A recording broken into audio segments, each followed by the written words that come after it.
The endless void of space shimmered with countless stars, but on the edge of the Kepler system, a dark storm was gathering. The vast Vorthon Empire fleet, 500 warships strong, moved in perfect formation, a wall of destruction ready to crush the last defiant human stronghold. On the bridge of the USS Defiance, Captain Jake Morrison stood at the helm, a man in his 40s, whether by years of relentless war, his sharp blue eyes never leaving the holographic display of the enemy fleet. Status report. Jake barked. Commander Kate Murphy, his red-haired intelligence officer, spoke as she analyzed the data streaming across her console. The Vorthon fleet is closing fast, Captain. All plasma weapons armed. Shields at full strength. No reinforcements within 2 light years. Jake clenched his jaw. They were outnumbered, outgunned, outmatched, but not out of options. Lieutenant Barnes, he called. Yes, sir, replied Lisa Barnes, chief engineer. Activate the quantum lock drive. A tense silence fell over the bridge. Sir, Barnes hesitated.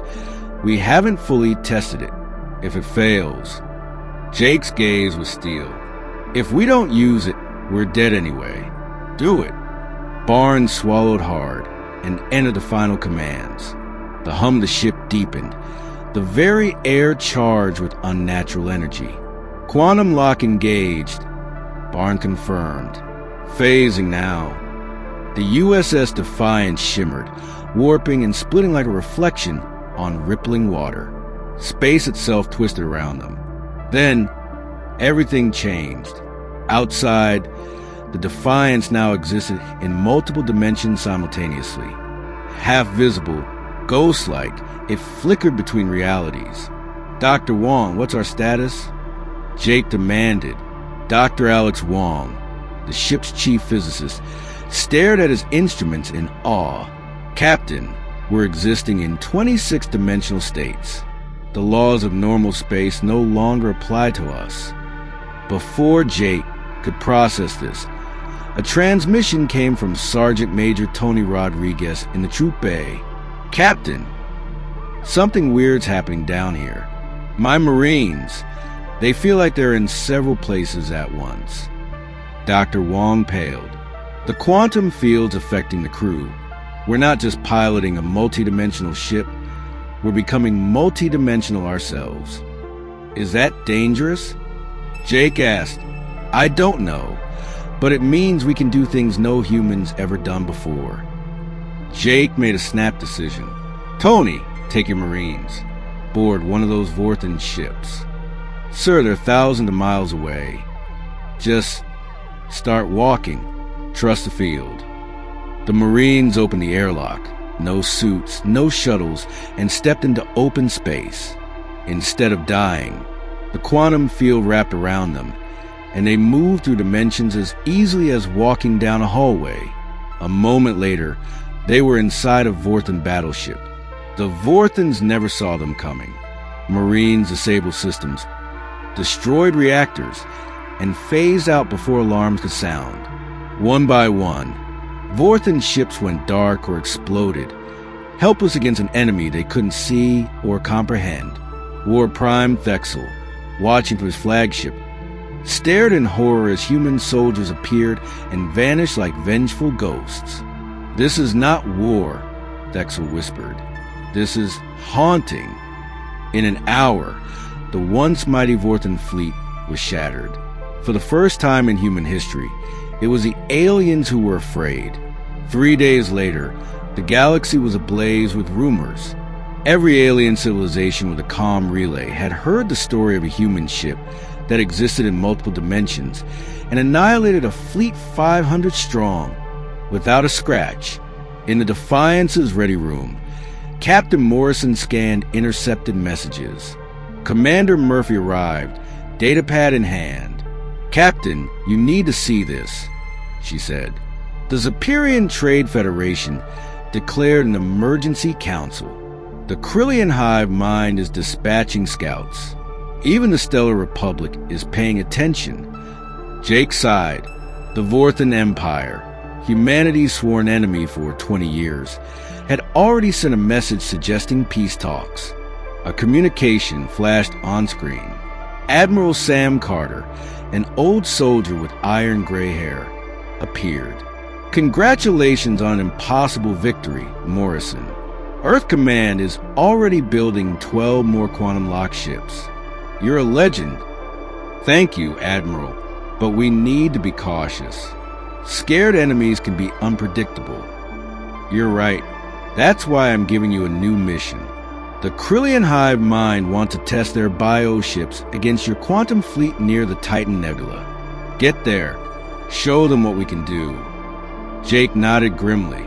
2 days later, the Defiance arrived at the Titan Nebula, a place of swirling gas clouds and glittering starlight. There, floating like monstrous sea creatures, waited the Krillian fleet. Organic ships, living weapons, tentacles, eyes, breathing hulls, a grotesque beauty. "They're hailing us," the comms officer said. On screen appeared the Krillian speaker, a shifting form of countless small creatures moving in eerie harmony. "Human vessel, we are many who think as one. You defeated the metal shipbuilders, but life cannot be outmaneuvered. Your dimension tricks will fail." Jake stepped forward. "We'll see." The Krillian ships attacked first.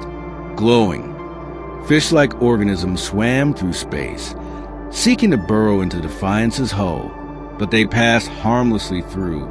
Their biology, bound in normal space, couldn't comprehend a target that existed both here and not here.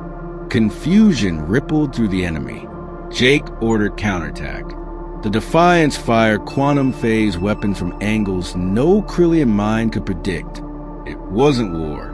It was annihilation.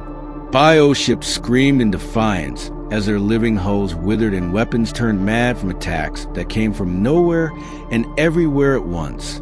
In under an hour, the mighty Krillian fleet lay broken. The speaker sent one final message. "We do not understand what you've become. You are no longer the species we studied. You are something new." 6 months later, aboard the Defiance's Grand Meeting Hall, a historic assembly took place. Alien leaders, former enemies and powerful neutrals gathered. The Vorthon War Prime, the Zephyrian Ambassador, the Krillian Hive, even the Silent Stellar Republic.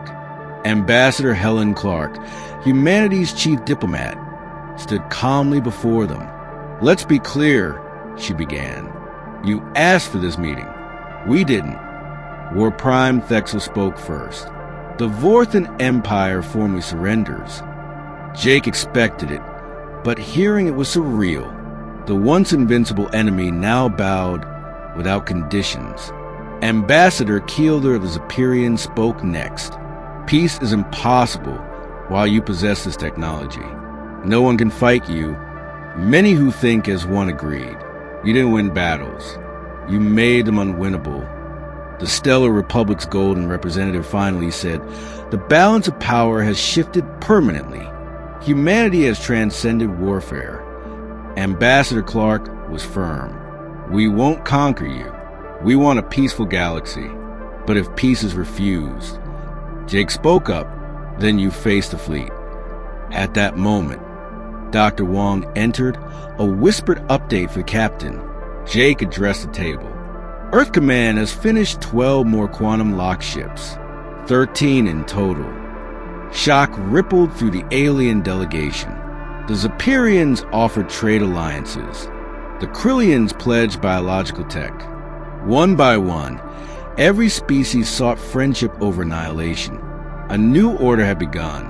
Later, as the Defiance patrolled deep space, reports arrived of a new threat.